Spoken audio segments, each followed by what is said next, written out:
നേരെ ഈ അടുത്ത കാലത്ത് തിയേറ്ററിൽ ചലിപ്പറമ്പാക്കിയ മലയാളത്തിലെ എക്കാലത്തെയും മികച്ച പടമായി മാറാൻ കഴിയാത്ത താരോദയങ്ങളും താരങ്ങളും അഭിനയിച്ച് വെറുപ്പിച്ച ബ്രൊമാൻസ് ആണ് നമ്മൾ കറിവെക്കാൻ എടുത്തിരിക്കുന്നത്. പടം തുടങ്ങുമ്പോൾ തന്നെ ഓടി വരുന്ന പപ്പുവും കൂളിംഗ് ഗ്ലാസ് വെച്ച് ഒരുത്തനെയും കാണിച്ചാണ്. അടി തെറ്റിയാൽ ഏത് പപ്പുവും വീഴുമെന്നും ഓർമ്മിപ്പിച്ചുകൊണ്ട് നമ്മളെ ജെൻസി പിള്ളേരുടെ തന്തക്കോണം കാണിച്ചു തരുന്നുണ്ട് സിനിമയിൽ. വീണ പപ്പുവിനെ എയറിലാക്കിയവൻ ആരെന്ന ചോദ്യത്തിന് ഉത്തരവുമായി പടം ഉടനീളം പരാഗണം ചെയ്ത് വെറുപ്പിക്കാൻ മാറ്റി വരുന്നുണ്ട്. കൂടെ മോസ്റ്റ് എലിജിബിൾ ബാച്ചിലർ എന്ന പദവിയിൽ ശ്യാമും. പേര് പോലെ തന്നെ ഇരുവരും ഒരു അമ്മ പെറ്റ അളിയന്മാരാണ്. സ്നേഹബന്ധങ്ങൾ അപ്രതീക്ഷിതമാകുന്ന കാലഘട്ടത്തിൽ ഇരുവരും സഹോദര സ്നേഹത്തിന്റെ ഛായാഗ്രഹണം ബാധിച്ച ജീവിത വരമ്പുകൾ നമുക്ക് കാട്ടിത്തരുന്നു. പണയില്ലാത്തൊരു അനിയനും പറ്റിച്ച് പണമുണ്ടാക്കുന്ന ഒരു ചേട്ടനുമാണ് ഇവർ രണ്ടുപേരും. അനിയൻ അംബാനിയുടെ തലയിലെ മുടി വേണമെന്ന് ചോദിച്ചാൽ പോലും ചേട്ടൻ അമ്പട്ടന്റെ തലയിലെ മുടി വെട്ടിക്കൊടുത്ത് സന്തോഷിപ്പിക്കുന്ന മുതൽ കരയിൽ ജനിച്ച ഇവർ രണ്ടുപേരും പക്ഷെ കടലിൽ ജീവിക്കുന്ന മീനിന്റെ സ്വഭാവക്കാരാണ്. പിടച്ചിലോട് പിടച്ചില്. അങ്ങനെ ഇരിക്കെ പേട്ടൻ പിച്ചായി കൊടുത്ത 20 കുടുവയും കൊണ്ട് താമരശ്ശേരി ചുരമിറങ്ങി ബാംഗ്ലൂരിൽ പോയി അറുമ്പാദിക്കാന്ന് വിചാരിക്കും. കൂടെ ഈ കുട്ടനും കിട്ടി വാക്കിൽ പബ്ബിൽ അടിച്ചു പൊളിക്കുന്ന മാത്യുവിന് ഒരു സൂക്കേടുണ്ട്. ടെൻഷനായ അപ്പം ഭ്രാന്താകും. ബി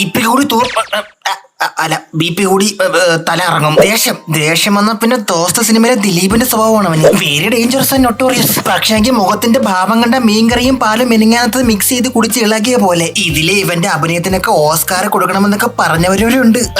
അല്ല അത്രക്ക് എങ്ങനെയല്ല, എന്നാലും ഭയങ്കര കടലിൽ അഭിനയം എന്നൊക്കെ പറഞ്ഞവരുണ്ട്. എനിവേ തന്റെ ഫോൺ തള്ളിയിട്ട് ഒരു തോന്നി വസി ചെവിടറിഞ്ഞ് തിരിക്കുന്ന മാത്യുവിനെ നമ്മളവിടെ നോക്കിക്കൊണ്ടിരിക്കുന്നതിനിടയിൽ അവിടെ നടന്നൊരു മാസ് അടി ആരും ശ്രദ്ധിക്കാതെ പോയി. എങ്കിൽ ഞാൻ പറഞ്ഞു, നിങ്ങൾ ഈ സിനിമയിലെ ഇവനെ ശ്രദ്ധിച്ചു വെച്ചോ. ഈ രാവണ ലാലുവാണ് ഈ സിനിമയിലെ മെയിൻ വില്ലൻ. അതായത് ഈ സിനിമയിലെ അർജുൻ വർമ്മ, അർജുൻ നമ്പ്യാർ, അർജുൻ പിള്ള, അർജുൻ അത് മതി.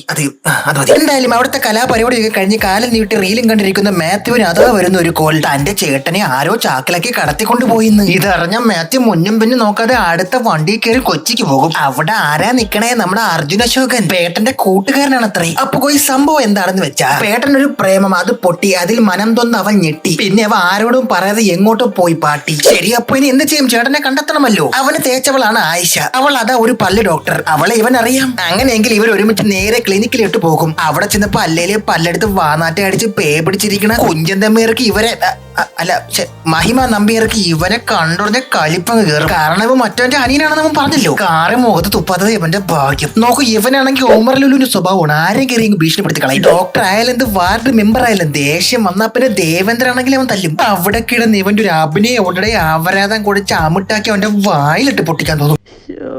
അവന്റെ അടുത്ത് ആംഗ്രി ആകാൻ പറഞ്ഞപ്പോ അവ അപസ്മാരം വന്ന പോലെ അഭിനയിക്കണം. ഇനി എന്തായാലും രക്ഷാടവാ, നമുക്ക് സ്റ്റേഷനിൽ പോകാം. അങ്ങനെ അവർ ചെന്ന് കയറി കൊടുത്തതൊരു സിംഗത്തിന്റെ മട. SI സുറ പറാന്ന് പറഞ്ഞ് എയറിൽ കയറ്റിവൻ ഇവനാണെന്ന് ഒറ്റ നോട്ടത്തിൽ മനസ്സിലായി. ഒരു ഒറ്റ വീഡിയോ കൊണ്ട് ഓണക്കഞ്ഞി പോലും മുട്ടിച്ചവനാണ് ഇവൻ. ഇവനെ കിട്ടി സന്തോഷം SI എന്തായാലും മുതലെടുക്കും. അല്ലെങ്കിലും ആളറിയാതെ വീഡിയോ എടുത്ത് ലീക്കാക്കണമാർക്കൊക്കെ ഇത് കിട്ടണം. കുരുത്തം കെട്ടവന്മാര്. ശരി, അപ്പോഴാണ് അടുത്ത കഥാപാത്രത്തിന്റെ എൻട്രി. സംഗീത് പ്രതാപൻ. പുള്ളി ഒരു ക്രാക്കറാണ്, I mean hacker, ethical hacker. സിനിമയിൽ ആകെ കോമഡി വർക്ക് ആക്കിയത് ഇവ മാത്രമാണ്. അങ്ങനെ അവർ ഇരുവരും ചേർന്ന് ചേട്ടന്റെ ഫോൺ ഹാക്ക് ചെയ്ത് ഒടുവിൽ എത്തിപ്പെടുന്നത് അർജുൻ അശോകന്റെ പേര്. അവിടെ ഫോൺ ഉണ്ടെന്ന് അറിഞ്ഞ ഈ മൊണ്ണ അവിടെ കിടന്ന് അലറി മെഴുകി കൊപ്പിളിക്കും. അപ്പോഴാ ലെവൽ ഇവളിത് ഇവിടെ നിന്നാ വന്നത് മരഭൂതം നമുക്ക് ചിന്തിക്കാൻ പോലും സമയം തരാതെ ഒരു മൊണ്ണ അവിടെ കിടന്ന് അഴിവി പുഴുക്കുമല്ലേ മൊണ്ണ. അങ്ങനെ അവർ 4 പേരും കൂടി കണ്ടെത്തും. ശ്യാം അവൻ മറ്റൊരിടത്താണ് ഉള്ളത്. അതെ, അതൊരു ഗോഡൌൺ ആണ്. അവിടെ മലയാളത്തിലെ ഡോൺലി ഉണ്ട്. മറ്റാരുമില്ല ഗൈസ്, അത് സാജോൺ അല്ലേ. ഒന്ന് ചിരിച്ചിട്ട് പോ.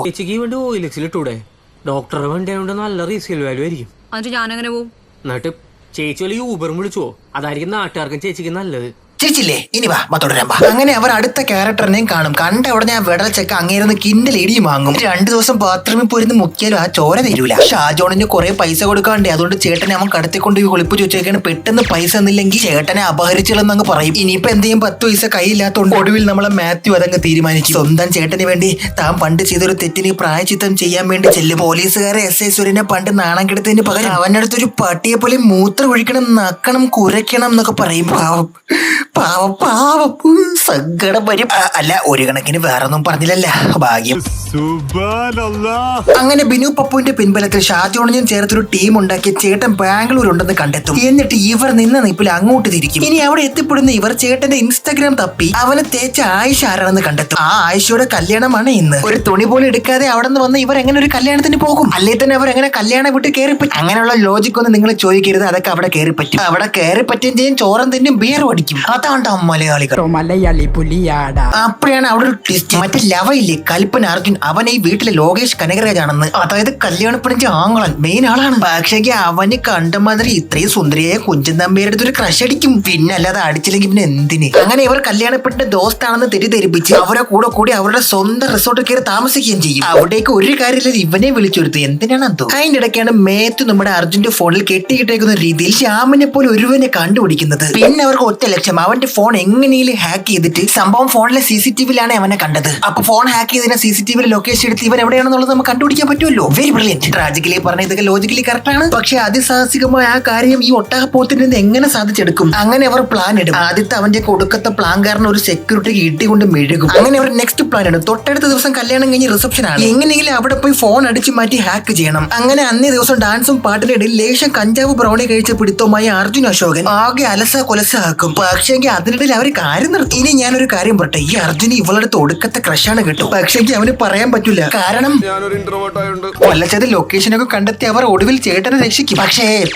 പക്ഷേ അങ്ങനെ അങ്ങ് പോകാൻ പറ്റാ. താണ്ട വരുന്ന വില്ലന്മാര്. പിന്നെ അവിടെ ഒരു ഫൈറ്റ്. അവിടെ മൂക്കുന്തോണ്ടിന്ന് മഹിമ വരെ കമ്പി കെട്ടി തൂക്കി കറങ്ങി കാലുവച്ച് കറങ്ങി അടിക്കും. അതും പെർഫെക്റ്റ് ആയിട്ട്. ഒടുവിൽ മലയാളികളുടെ മനോ ഇന്ധനത്തിന് മറക്കണ ധൈര്യത്തിന് മുന്നിൽ പിടിച്ചു നിൽക്കാൻ പറ്റാതെ വില്ലന്മാർ ഇടികൊണ്ട് തോറ്റി തൊപ്പിടും. പക്ഷേ അവർ തോക്കെടുത്ത് മുൾമുനിയിൽ നിർത്തും എല്ലാത്തിനെയും. പെട്ടെന്നാണ് അവിടെ അത് സംഭവിക്കുന്നത്. മുകളിൽ കുടുംബമായി താമസിക്കുന്ന തേനീച്ചയെ വാച്ചെറിഞ്ഞ് അവർ ഒളിച്ചിരിക്കും. മറ്റേ മണ്ടന്മാർക്കാണെങ്കിൽ ഇവർ ഒളിച്ചിരിക്കുന്ന കണ്ടപ്പോഴെങ്കിലും എവിടെയെങ്കിലും പോയി പതിഞ്ഞിരുന്നോടിരുന്ന ഇതുപോലൊരു മഴ കിഴങ്ങന്മാര് കുത്തുകിട്ടി മെഴുകുമല്ല. കുത്തുകിട്ടി അവശലായ വില്ലന്മാരെ അർജുൻ അശോകൻ തോക്ക് കാട്ടി പേടിപ്പിച്ച് വിജയം പ്രഖ്യാപിക്കും. അതോടുകൂടി പടം തീർന്ന്. സുഹൃത്തുക്കളെ, എനിക്ക് ഈ പടം ഫസ്റ്റ് ഹാഫ് നല്ല ലാഗാണ് അടിച്ചത്. സെക്കൻഡ് ഹാഫ് ഫൈറ്റ് ഒക്കെ കൊള്ളാം, കുഴപ്പമില്ല. വെറുപ്പിക്കാനായിട്ട് മാറ്റം ഇല്ലായിരുന്നെങ്കിൽ ഉണ്ടല്ലോ ഈ പടം ആകെ ബോറായി പോയേനെ. ഇതിനൊക്കെയാണ് ഇവിടെ ചിലർ എൻജോയ്മെന്റ് ആയിരുന്നു അറിയാം. ലൈഫിൽ 2 മണിക്കൂർ 18 മിനിറ്റ് എല്ലാം മറന്ന് ഇരുന്നങ്ങ് കണ്ട് അങ്ങോട്ട് ആസ്വദിച്ച്. അപ്പൊ ശരി ഗൈസ്, നമ്മൾ ഇനിയും കാണും. Thanks. Love you.